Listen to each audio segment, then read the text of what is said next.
Hey, it's Todd and Mark, and today we're going to give you a few tips on how you can get deals.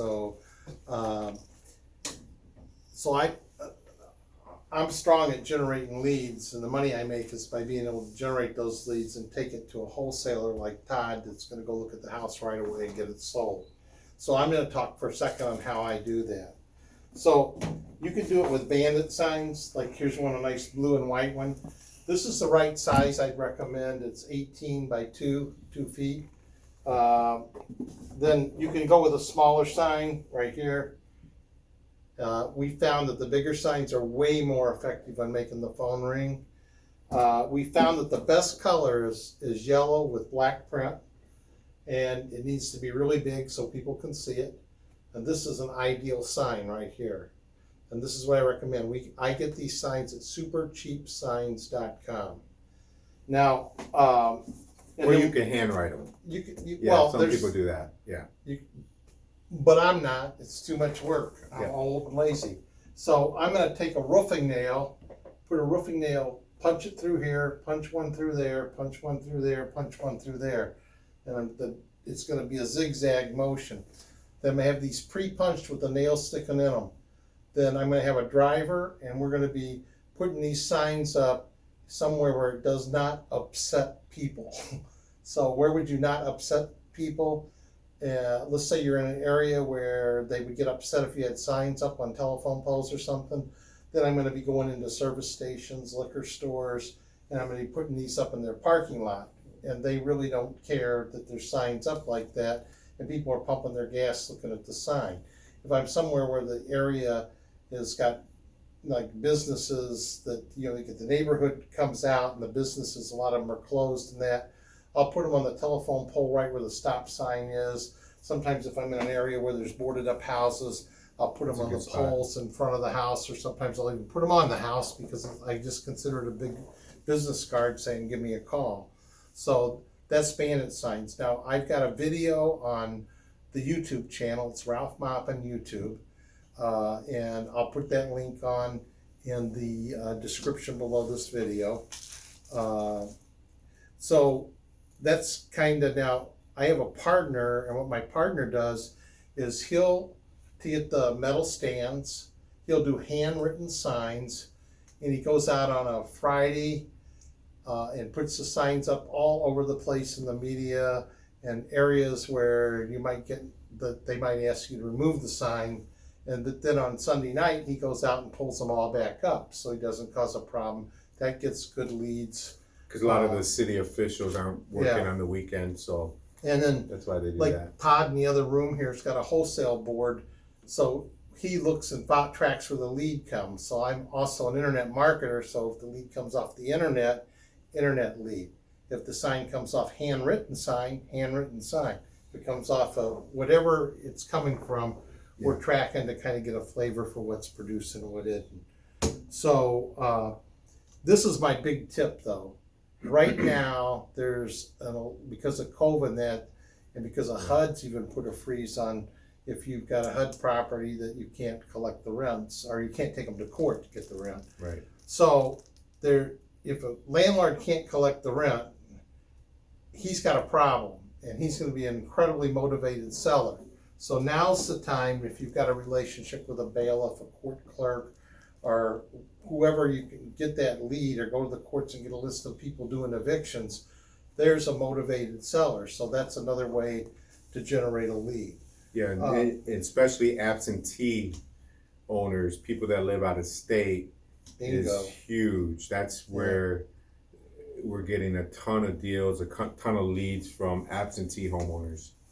They can't, the tenants aren't paying, or the house went vacant, someone moved in that wasn't supposed to, and they just lived too far, and they just weren't prepared. So I'm probably gonna let Todd talk a little bit because he's a wholesaler, so he's full-time wholesaler, 7 days a week.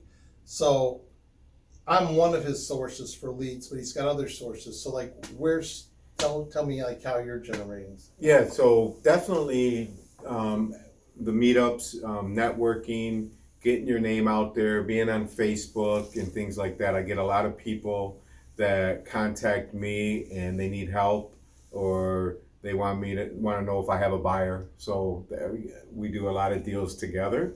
That's huge. We do driving for dollars. Anytime you go on an appointment, if you get there early, you could drive around the neighborhood, look for the houses that haven't been fixed up in the last 20 years, and write down the addresses. It's really easy to skip trace anywhere you go. I mean, I use the mask. It says TC Deals, one of the face masks. I kid you not, that's the best thing. I hope we always have to wear masks. I get so many. I just went up to the store every morning. The guy wants to sell his condo, and I'm trying to help him out on that. So everyone says, what does that mask say? What does that mask say? TC Deals. I said, yeah, you got a house to buy? And I mean, we just start talking. Huge, great advertisement on that. But so driving for dollars is huge. That's the cheapest, the easiest way you could get leads. They got a way now you could virtual driving for dollars. There's a whole, that's pretty simple. You can sit at your desk and drive for dollars. But then you got to skip trace it. You got to pick up the phone. You got to call them. But right now, bandit signs, absentee homeowners is huge. Driving for dollars. I've worked in the past pre-foreclosures, foreclosures, probates, pre-probates, things like that. Those are some really good sources and lists, and picking up the phone and calling. Yeah, so here's some good advice to you. You got kids and they're driving and they've got some older cars and that, and they're going to always be coming to you. I need some money, Dad. I need this, I need that. Put a condition with it.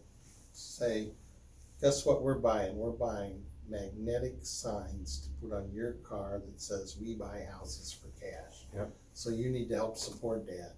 And then if you want to, put them on your own car. You know, Make sure they're magnetic, because when you go up to a customer's house, the customer does not want to see that sign pulling up to their house. All their neighbors see, what are you're selling your house? Why is this guy here? I would really, you go a block away, you pull your sign off, put it in the trunk, and then go to the house. Do not keep it on when you go up to an appointment. That's why I want you to put them on the kid's car, the wife's car. Yep. That's why you're bringing money home, honey. Yep. So, and here's a great tip. We forgot. We tell everyone. Contact, if you know any postal people, if you know any garbage people, they know these neighborhoods. They know what houses are abandoned, which ones they never pick up garbage at, which ones that might be in trouble because they're behind on their bills, things like that. Work out a referral program with them, their friends. You could get them a Twilio number, like that. Anytime they call, they give them that number. You know it comes from them. So you could really.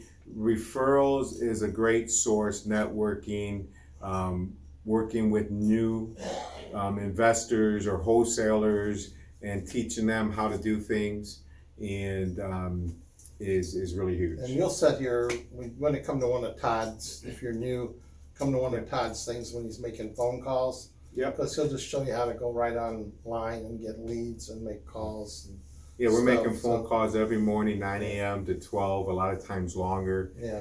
And it's open to anyone. Just bring things, to call, or if you're brand new, we'll get you something to call, or you could just listen.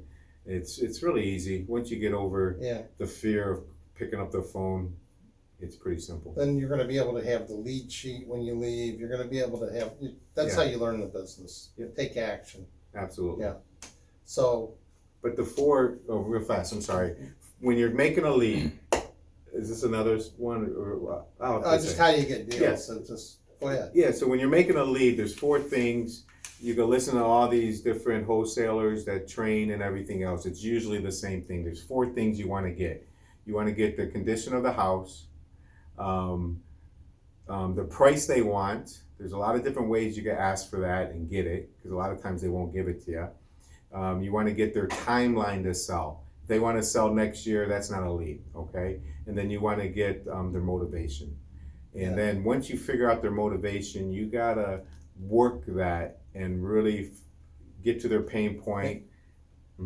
Yeah, and if you're new or you don't have, like, who am I gonna sell this house to, then at that point, you definitely need to connect with an experienced investor like Todd. That's why you wanna go learn who the experienced investors are, because you need to partner up with somebody like that, because otherwise you're not gonna sell it, and 100% of nothing is nothing, so. Right.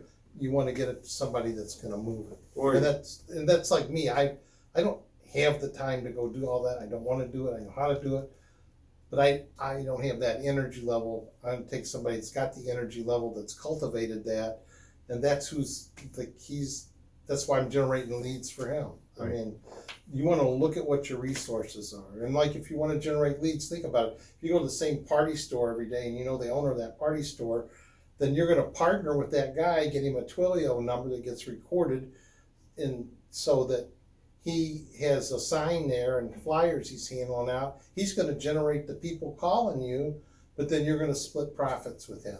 And he's gonna know that you're not cheating him because he's got a record of it and Yeah. tracking it. And you can go in there. Now you got something really good to talk about when you go to the party store, because you can go in there and talk about what's, and Yeah. he's listening to people. He knows what's happening to all those people coming into his store, what their problems are and stuff, Yeah. because that's what they do.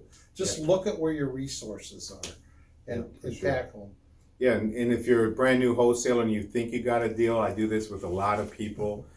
They just call me and they say, I think I got a deal. I'll make a phone call, a two-way, a three-way phone call. They can sit there and listen to the whole conversation, learn what I do to make that lead. Yeah. Okay, and then they can run out the appointment with me if they like, and then I teach them everything, the contracts. What's funny is we'll do the TC deals. You want to go on our meetup site and look at that. People will actually come there and they'll say, I got this deal. So then we go to analyze it, and they really don't have anything. Yeah. And they spend a ton of time negotiating a deal at a price that won't sell. So Right. you need to, and what's good is they actually come in there to learn how to do, Yeah. how to get in the business. So come on down, that's how we both have learned this business, is going through the landmines and yeah. Anyway, that's our tips for today. Appreciate you being with us. Thank you.